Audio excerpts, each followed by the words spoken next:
The Franco-Ottoman alliance, also Franco-Turkish alliance, was an alliance established in 1536 between the King of France Francis I and the Turkish Sultan of the Ottoman Empire Suleiman the Magnificent. The alliance has been called the first non-ideological diplomatic alliance of its kind between a Christian and non-Christian empire. It caused a scandal in the Christian world, and was designated as the Impious Alliance, or the Sacrilegious Union of the Lily and the Crescent. Nevertheless, it endured since it served the interests of both parties. The strategic and sometimes tactical alliance was one of the most important foreign alliances of France and lasted for more than 2.5 centuries. Until the Napoleonic campaign in Egypt, an Ottoman territory, in 1798–1801. The Franco-Ottoman alliance was also an important chapter of Franco-Asian relations. Background: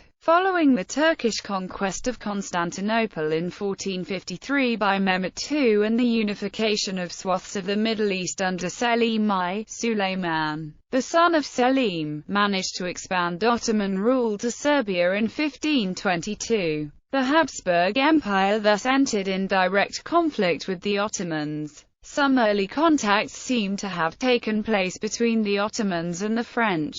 Philippe de Comines reports that Bayezid II sent an embassy to Louis XI in 1483, while Djem, his brother and rival pretender to the Ottoman throne, was being detained in France at Bourgogne by Pierre de Roubusson. Louis XI refused to see the envoys, but a large amount of money and Christian relics were offered by the envoy so that Djem could remain in custody in France. Djem was transferred to the custody of Pope Innocent VIII in 1489. France had signed a first treaty or capitulation with the Mamluk Sultanate of Egypt in 1500, during the rules of Louis XII and Sultan Bayezid II, in which the Sultan of Egypt had made concessions to the French and the Catalans, and which would be later extended by Suleiman. France had already been looking for allies in Central Europe. The ambassador of France Antonio Rincon was employed by Francis I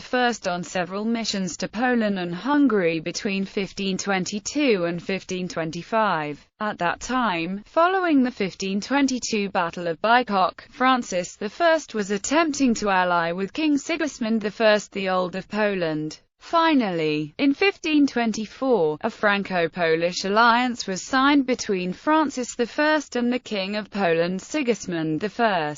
A momentous intensification of the search for allies in Central Europe occurred when the French ruler Francis I was defeated at the Battle of Pavia, on February 24, 1525, by the troops of Emperor Charles V.